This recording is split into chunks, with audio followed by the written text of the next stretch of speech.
ذی‌الحج کا چاند تو نظر آ گیا، لیکن چاند پر ہونے والی بحث ختم ہوتی نظر نہیں آ رہی ہے۔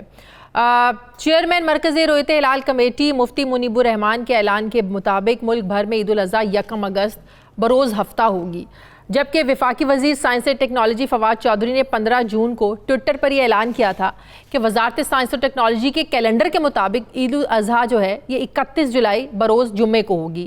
ان کا یہ بھی کہنا تھا کہ 21 جولائی کو ذی الحج کا چاند کراچی اور اس کے ارد گرد کے علاقوں میں دوربین سے، جبکہ کئی علاقوں میں صرف آنکھ کی مدد سے بھی دیکھا جا سکے گا، لیکن تقریباً سوا مہینے پہلے کی گئی پیشگوئی اس وقت غلط ثابت ہو گئی جب 21 جولائی کو مرکزی رؤیت ہلال کمیٹی نے چاند نظر نہ آنے کا اعلان کیا۔ وفاقی وزیر فواد چودھری ابھی بھی اپنی بات پر قائم ہیں۔ انہوں نے گزشتہ روز اپنے ٹویٹر پر ایک تصویر شیئر کی اور لوگوں سے پوچھا کہ کیا یہ پہلی رات کا چاند ہے؟ کیا سورج کے غروب ہونے کے بعد اتنی دیر تک چاند آسمان پر رہتا ہے؟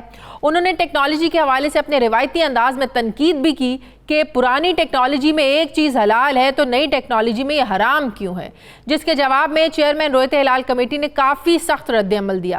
چیئرمین رؤیت ہلال کمیٹی کا یہ کہنا تھا کہ جس شخص کو سائنس کا علم نہیں وہ خود کو سائنس کا امام پیش کر رہا ہے۔ بتایا جائے کہ چاند کے سائز سے تاریخ کا تعین فلکیات یا سائنس کی کون سی کتاب میں لکھا ہے؟ قمری ماہ کی 29 تاریخ کو چاند غروب آفتاب کے بعد موجود ہو مگر نظر نہ آئے تو مہینہ 30 کا ہوگا۔ پاکستان میں عموماً رمضان اور شوال کے چاند پر تنازع کھڑا ہوتا ہے، لیکن اس بار تو ذی الحج کے چاند پر بھی یہ بحث شروع ہو گئی ہے۔ بات کروں کہ مجھے چیئرمین رؤیت ہلال کمیٹی مفتی منیب الرحمان صاحب نے جوائن کیا۔ السلام علیکم، بہت بہت شکریہ مفتی صاحب، آپ نے وقت دیا۔ مفتی صاحب، آپ لوگوں نے تو کل اعلان کر دیا ذی الحج کا چاند نظر آ گیا، لیکن فواد چودھری صاحب اپنی بات پر بالکل قائم ہیں۔ وہ کہتے ہیں، ایک تصویر انہوں نے ٹویٹر پہ شیئر کی اور کہا کہ کیا یہ پہلی رات کا پہلی کا چاند ہے؟ کیا سورج کے غروب ہونے کے بعد اتنی دیر تک چاند آسمان پر رہتا ہے؟ تو یہ بحث آخر کیوں ہر سال جو ہے نا ہمارے ہاں جنم لیتی ہے؟ کیوں ایک بات پر متفق ہو کر فیصلے نہیں ہو جاتے؟ بسم اللہ الرحمن الرحیم۔ سب سے پہلے تو میں یہ کہنا چاہوں گا کہ فواد چودھری صاحب تو سال بھر سے ہر 2 ہفتے کے بعد ایک بیان دیتے ہیں اور میڈیا مجھ سے رابطہ کرتا ہے، تو میں سب سے معذرت کرتا ہوں کہ فواد چودھری کو بولنے دیجئے، ان کا شوق پورا کیجئے، میرا وقت بھی انہیں کو دیجئے تاکہ ان کی انانیت اور نفس کی تسکین ہو جائے۔ لیکن جب رؤیت ہلال کا اجلاس ہوا تو یہ کہتے ہیں کہ بیچ میں سائنسدانوں کو شامل کیا جائے۔ اعلان سنتے ہیں، ہم بتاتے ہیں کہ چیف میٹرولوجسٹ محکمہ موسمیات یہاں پر بیٹھے ہیں، اور فواد چودھری صاحب کی جس کمیٹی نے کیلنڈر بنایا اس کے ممبر تھے deputy chief manager science and space SUPARCO Ghulam Murtaza صاحب۔ وہ باقاعدہ ہماری مرکزی رؤیت ہلال کمیٹی کے ممبر ہیں اور شہادتوں کو چیک بھی وہ کرتے ہیں۔ اس طرح سے نیوی کے کمانڈر آتے ہیں، وہ بھی باقاعدہ شریک ہوتے ہیں۔ اس مرتبہ چودھری صاحب کی منسٹری کے جوائنٹ سیکریٹری آئے، وہ بھی شریک تھے۔ فیصلے کے وقت، میرے اعلان کے وقت برابر میں بیٹھے ہوئے تھے۔ ان کی کمیٹی کے ہاشمی صاحب نے مجھے میسج کیا، میرے پاس ہے، کہ 21 کو پاسبل یعنی یقینی نہیں ہے، اور انہوں نے لکھا کہ 22 کو ایزیلی ویزیبل۔ یہ ان کی کمیٹی کے ممبر ہیں۔ اب اچھا، آج انہوں نے جو سوال اٹھایا کل، تو مجھے حیرت ہوئی کہ یہ بندہ سائنس کی بات کرتا ہے اور ان سائنٹیفک بات کرتا ہے، دعویٰ سائنس کا کرتا ہے۔ ان کا سائنس سے کیا رشتہ ہے کہ جی چاند کو دیکھیے ذرا سا، عوام فیصلہ کر لیں یہ 2 تاریخ کا ہے، یہ 1 تاریخ کا ہے۔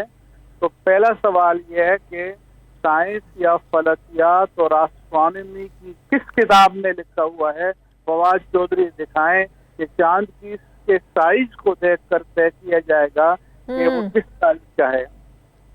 فرض کریں کہ 21 کی شام کو، مجھے اس وقت صحیح ٹائم یاد نہیں ہے، کہ اگر چاند کی عمر 18 گھنٹے تھی اور وہ سورج غروب ہونے کے بعد کچھ دیر کے لیے، 30 منٹ کے لیے، کم کے لیے، زیادہ کے لیے موجود تھا، لیکن قابل رویت نہیں تھا، نظر نہیں آیا، اور ہم نے اعلان کیا پورے پاکستان سے ساری اطلاعات کو جمع کرنے کے بعد. لیکن مذہب بھی یہ کہتا ہے، سائنس بھی یہ کہتی ہے کہ 29 کی شام کو چاند نظر نہیں آیا تو عدم رویت کا اعلان کیا جائے گا اور مہینہ 30 کا ڈکلیئر کیا جائے گا. لیکن اگر 21 کی فرض کریں شام کو عمر 18 گھنٹے تھی، تو جب اگلی شام کو 24 گھنٹے اس کی عمر بڑھ جائے گی، اچھا، وہ 42 گھنٹے کا ہو جائے گا. لیکن وہ دینی اعتبار سے بھی پہلی کا چاند ہوگا، سائنسی اعتبار سے بھی پہلی کا چاند ہوگا. اور حدیث پاک میں آتا ہے کہ عبداللہ بن عباس رضی اللہ عنہ کے پاس کچھ لوگ آئے کہ ہم نے چاند دیکھا ہے، کوئی کہتا ہے 2 تاریخ کا، کوئی 3 تاریخ کا. آپ نے فرمایا کہ جس تاریخ کو تم نے دیکھا ہے یہ اسی تاریخ کا ہے. یہ کسی مذہب کی کتاب میں، کسی سائنس کی کتاب میں کہیں پر بھی نہیں ہے کہ چاند کے سائز کو دیکھ کے، مطلب پر ٹائم کو دیکھ کے. یہ میں نے جب اعلان کیا تھا رویت کا تو اسی وقت اعلان کر دیا تھا کہ 30 کا مہینہ ہے اور کل معمول سے زیادہ چاند مطلع پر موجود رہے گا. اس کا سائز بھی نسبتاً بڑا ہوگا، لیکن وہ پہلی تاریخ کا چاند ہوگا. بالکل. تو میں حیران ہوں کہ ایک شخص کو ہو کیا گیا ہے. اچھا آپ نے کون سا علم حاصل کیا ہے جو ہم نے نہیں حاصل کیا تھا کہ ہم بھی وہ حاصل کر لیں. تو اس کا مطلب یہ ہے کہ فواد چودھری صاحب کی مفتی صاحب جو وزارت ہے، یہ آپ سمجھتے ہیں ان کے دائرہ کار میں صرف یہ آتا ہے کہ وہ اپنی وزارت کی جو معلومات ہے، جو سائنس اور ٹیکنالوجی کی اس حوالے سے جو معلومات ہے وہ آپ سے شیئر کر لیا کریں، فیصلے نہ تھوپا کریں، آپ لوگ یہ کہہ رہے ہیں؟ یہ ہماری عبادات کا مسئلہ ہے. عید الفطر ہو، رمضان ہو، عید الاضحیٰ ہو، چودھری صاحب کو اس سے لینا دینا نہیں ہے. ان مسلمانوں کا مسئلہ ہے جن کا عبادات سے تعلق ہے. بابا تیرا جو شعبہ ہے اس پر بات کر اور مذہب کو معاف کر دے، دین کو معاف کر دے، اللہ کے لیے دین کو معاف کر دے. اور اگر اس کے باوجود ان کو خوش فہمی ہے تو اللہ کرے حالات اچھے ہو جائیں تو ہم ان کے حلقہ انتخاب میں جائیں گے، پبلک کو جمع کریں گے. آپ بتائیں کہ آپ دین کے معاملے میں علماء پر اعتماد کرتے ہیں یا فواد چودھری پر اعتماد کرتے ہیں؟ ٹھیک ہو گیا، ٹھیک ہو گیا. بہت بہت چیئرمین رویت ہلال کمیٹی جنہوں نے چیلنج بھی کر دیا ہے فواد چودھری صاحب کو، بہت بہت شکریہ. مفتی منیب الرحمان صاحب میرے ساتھ تھے.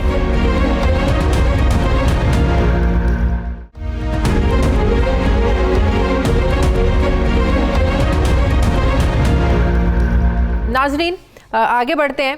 ناظرین، ملک بھر میں سوشل میڈیا کے حوالے سے ایک نئی بحث کا آغاز ہو گیا ہے. سپریم کورٹ نے کل سوشل میڈیا پر قابل اعتراض مواد کی موجودگی کا نوٹس لیا ہے. بدھ کو ایک کیس کی سماعت کے دوران جسٹس قاضی امین نے ریمارکس دیے کہ کوئی یوٹیوب پر چاچا تو کوئی ماما بن کر بیٹھ جاتا ہے اور عدالتی فیصلوں کی آڑ میں ججز کو شرمندہ کیا جاتا ہے. فوج، عدلیہ اور حکومت کے خلاف لوگوں کو اکسایا جاتا ہے. ہمیں آزادی اظہار رائے سے کوئی مسئلہ نہیں ہے، لیکن کوئی امریکہ یا یورپی یونین کے خلاف مواد سوشل میڈیا پر ڈال کر تو دکھائے. دوران سماعت پی ٹی آئی حکام نے عدالت کو یہ بتایا کہ ہم سوشل میڈیا پر انفرادی مواد کو نہیں ہٹا سکتے، صرف رپورٹ کر سکتے ہیں. جس پر جسٹس بشیر عالم نے ریمارکس دیے کہ کئی ممالک میں یوٹیوب بند ہے، کئی ممالک میں سوشل میڈیا کو مقامی قوانین کے تحت کنٹرول کیا جاتا ہے. عدالت عظمیٰ کی جانب سے اس ریمارکس کے بعد پاکستان میں ٹویٹر پر #، یوٹیوب بین کے ساتھ ٹرینڈ کرتا رہا. جو معاملہ زیر بحث ہے وہ یہ ہے کہ سوشل میڈیا پر پابندی لگائی جائے یا اس کو ریگولیٹ کیا جائے. اس میں کوئی شک نہیں ہے کہ سوشل میڈیا جدید دنیا کی سب سے بڑی ضرورت اب بنتا جا رہا ہے. بچہ ہو یا بڑا، نوجوان ہو یا عمر رسیدہ، ہر کوئی سے اپنی ضرورت کے مطابق استعمال کر رہا ہے. وہ خواہ یوٹیوب ہو یا کوئی اور ویڈیو پلیٹ فارم ہو. سوشل میڈیا تعلیم بھی دیتا ہے، تفریح بھی دیتا ہے. یہاں سے لوگ تو روزگار بھی کما رہے ہیں. دنیا کی کئی کمپنیز آن لائن جو ہے نا وہ بزنس بھی کر رہی ہیں. وہ سوشل میڈیا کے پلیٹ فارم کو ہی مارکیٹنگ کا ایک بہت بڑا اب سورس سمجھتے ہیں، ذریعہ سمجھتے ہیں. حکومت کا ڈیجیٹل پاکستان منصوبہ شروع کرنے کے پیچھے بھی یہی ایک سوچ ہے کہ ہم جدید دنیا کے ساتھ قدم سے قدم ملا کر چل سکیں. لیکن دوسری طرف دیکھا جائے کہ تو اس کی آڑ میں پاکستان کی نظریاتی اساس کسی خاص گروہ کو نشانہ بنانا اور قومی اداروں کے خلاف منفی پروپیگنڈے کی اجازت آخر کیسے دی جا سکتی ہے؟ ماضی میں بھی سوشل میڈیا پر ایسی منظم کوششیں کی گئی تھیں جس پر پاکستان نے مئی 2010 میں فیس بک کو 2 مہینوں کے لیے بند کیا تھا۔ اس کے علاوہ 2012 سے 2016 تک یوٹیوب بھی بین رہا ہے۔ یوٹیوب کی بندش اور سوشل میڈیا کو ریگولیٹ کرنے کے حوالے سے ماضی میں بھی کوششیں کی گئیں، لیکن اس کے کچھ مثبت نتائج سامنے نہیں آئے۔ وفاقی وزیر سائنس اور ٹیکنالوجی فواد چودھری یہ کہتے ہیں کہ عدالتیں اور P T A social media پر پابندی سے گریز کریں۔ یہ اقدام اپنے پاؤں پر کلہاڑا مارنے کے مترادف